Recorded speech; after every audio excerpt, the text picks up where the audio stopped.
Selamat datang kembali. Hari ini kita mau gali lebih dalam nih, satu aturan penting dari buku The Rules of Management. Aturan 103. Selalu jujur dan katakan kebenaran, khusus buat Anda. Sumber kita dari buku Richard Templar itu sendiri, ditekankan kalau posisi manajer itu, wah istimewa ya, penuh kepercayaan, kehormatan.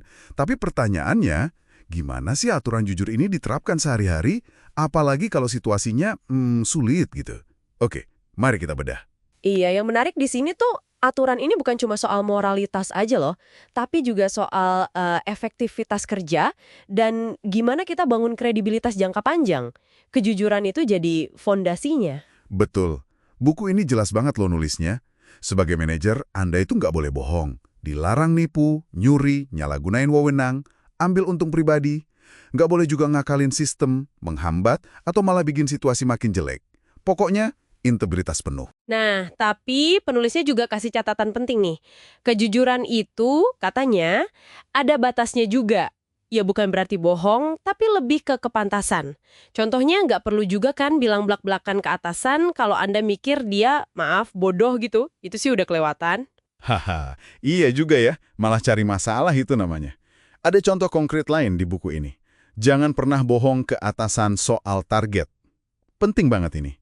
Kalau Anda tahu nih, kayaknya target nggak bakal kecapai, ya segera bilang. Jangan ditutup-tutupi. Betul sekali. Kenapa? Ya karena mereka, atasan kita, mempekerjakan kita kan untuk jujur. Mereka butuh informasi yang akurat, yang sebenarnya. Buat apa? Ya buat ambil keputusan.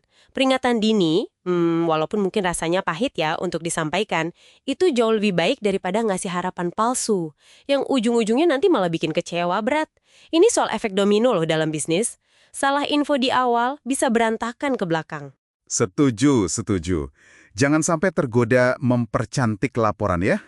Oke, jadi keatasan soal kinerja itu harus lurus, nggak boleh bengkok. Nah, ini bagian yang sangat menarik menurut saya. Buku ini nyinggung soal kejujuran kreatif, atau disebut juga kebenaran artistik, terutama kalau berhadapan sama pelanggan. Kedengarannya agak, gimana gitu ya? Iya kan, istilahnya memang bisa bikin alis naik sebelah.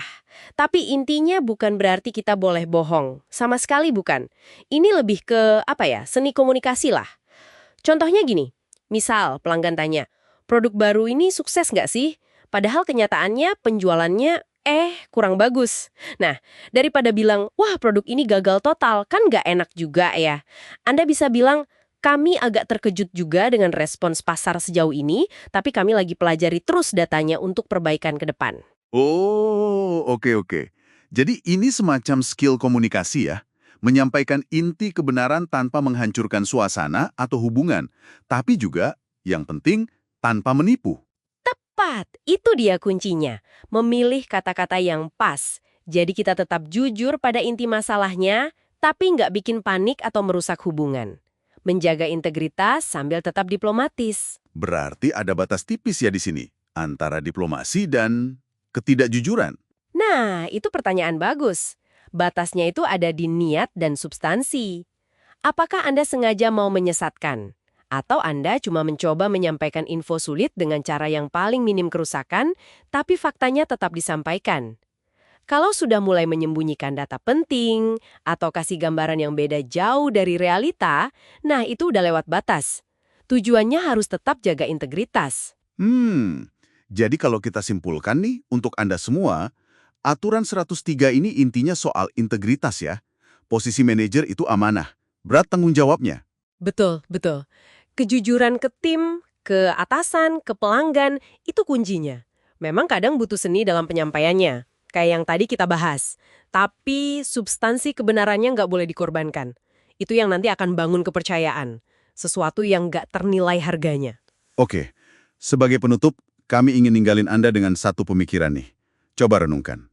Dalam situasi Anda sendiri, gimana caranya Anda bisa menerapkan prinsip kejujuran ini secara konsisten? Terutama pas lagi dilema nih, antara bilang apa adanya yang mungkin nyakitin atau jaga harmoni dan reputasi.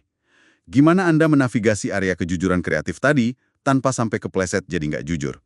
Coba dipikirkan ya.